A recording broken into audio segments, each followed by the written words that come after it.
All right, so it's no secret that I am a Habib fan, and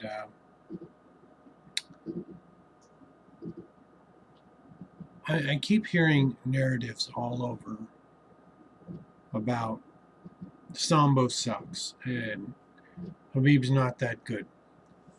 I just want to know who else starts 28-0, and not just starting 28-0, but he's beat Conor McGregor, he's beat uh, Gleison Tebow, Abel Trujillo, who is a good wrestler. There's the other one. He didn't fight wrestlers. He hadn't fought any wrestlers. Look at Abel Trujillo's college credits for wrestling. He was a very good wrestler. Um, Shalarus, he beat in his first UFC fight. Internationally recognized wrestler. International competition, very good. Um, I guess, we're not giving any credit to Poirier anymore. He's a nobody, right? I mean, he beat him decisively. Destroyed Conor McGregor. Was not even a fight. He just basically mauled him and beat him up, and the entire time talked to him saying, let's talk now, as he beat him up. Um, I mean, Edson Barbosa, hey, he's a bum, right? Yeah, why don't you go spar a couple rounds with him and then tell me what a bum he is. He's a world beater. He is great. The only thing that has stopped Edson Barbosa is the fact that there are other guys in the division he fights that are also killers. And but who goes 28-0 in a high level promotion? I just want to know. Habib's the only one I know of. If you think Tony's going to beat him, fine. I'm fine with that. I'm fine with you thinking he can be beaten. He's a human being. But I think why you don't want to give him any credit for being a good fighter is he's a Muslim or some variation thereof. You have some prejudice against that. And all I see is a guy who can fight, he's never been cut. He's never been wobbled. I mean, people say Michael Johnson wobbled. I've watched that fight over and over. He got hit with a shot, shook it off, and walked through it. He wasn't actually hurt. He got hit with a good shot from a guy who could throw a good punch. But, we talk about that, and we talk about, I've heard a lot of the Gleison Tebow, oh, he couldn't take him down. Gleison Tebow is built like a tank. A lot of talk about him being on steroids. And all he did was defensively wrestle the entire fight. That's why he lost 30-27, was he kept getting pushed into the fence and outworked. But he simply said, I'm not going to let this guy take me down. That's all he did. Keep his butt against the fence and was able to stop the takedown. Full credit, you did that. But you weren't in the fight. You weren't about to win the fight. You didn't do anything to win the fight. You just simply said, I'm not going to let you take me down. If we want to go by these crazy standards we've got out there, Conor won a round. Look, they threw him around. Third round, moderately close. I still gave it to Habib, but it was moderately close. Because Habib took a break. Habib completely took a break and stood with Conor McGregor where Conor wanted to be, and Conor couldn't hurt him. Conor didn't do anything. And then the judges all said, wow, my God, Conor didn't get mauled that round.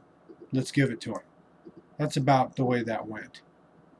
But let's go with these narratives people are using. Michael Johnson landed a shot that looked like it may have stunned Habib. He beat Tony Ferguson. So if we want to go by these narratives, what about Gleison Tebow? What about this? Okay, how about Michael Johnson beating Tony Ferguson? Then now Tony Ferguson sucks? I don't think so. I think he lost a fight. I think most people in their careers, like pretty much all of them, up to this point, there's only a couple I know of that haven't lost a fight. And it isn't over yet either for those fighters. They could still lose. Can we give credit where credit is due on some of this? He's 28-0 in a very tough division. He has fought wrestlers. He's fought collegiate. Abel Trujillo is a stud wrestler. I had a student who actually went to college with Abel Trujillo and was on the same wrestling team. And he told me that guy is a beast. He's a monster. He's an incredible wrestler. It didn't look like it against Habib. Habib set a record in a 3-round fight for most takedowns against somebody, against Abel Trujillo, who's a great fighter, great wrestler, great wrestler. Let's just give credit where it's due. Let's stop being prejudiced. You know, the guy can fight. You know, this reminds me so much because I'm older. I was there when Hoyce won his first UFC. And I had some friends who actually went to it. I got the first VHS tape and watched it.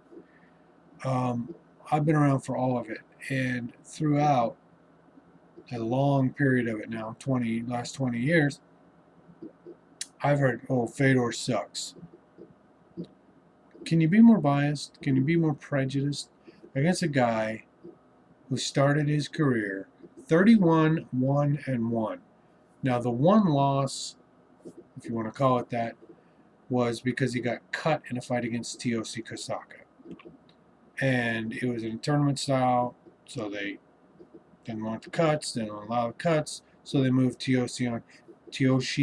Kosaka on, and gave a loss to Fedor, which should have been a no contest.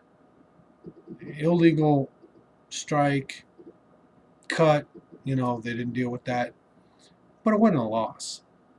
And his one no contest that he had was to Nogueira, same deal. It was on a cut from a headbutt, accidental headbutt, whatever. Wasn't meant to happen, but it's a no contest. Fair enough. 31-1-1 is how he started his career, and I heard throughout he sucks. Now, who didn't he beat?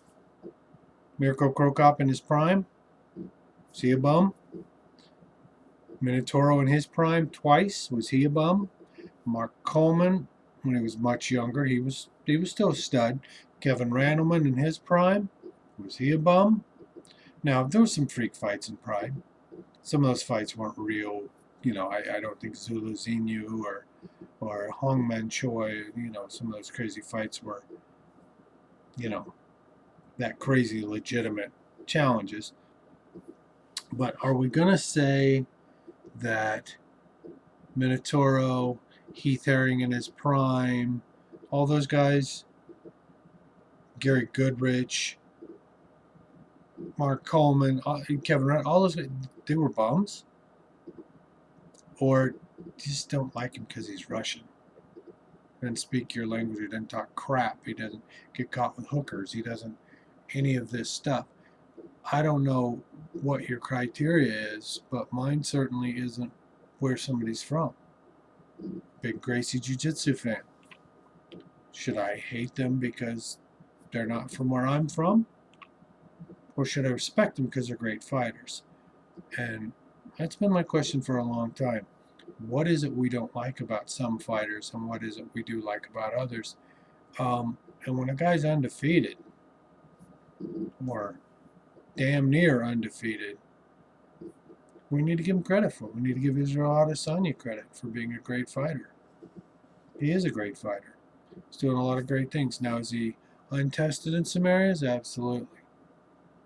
Could he maybe get taken down by a great wrestler and beaten up? Absolutely. But we don't know. But I'm certainly going to give him his respect until that happens to him. He's undefeated and he's a champ. He deserves it. Everybody deserves it who has earned it. Let's start trying to think a little more about what people deserve instead of about our prejudices.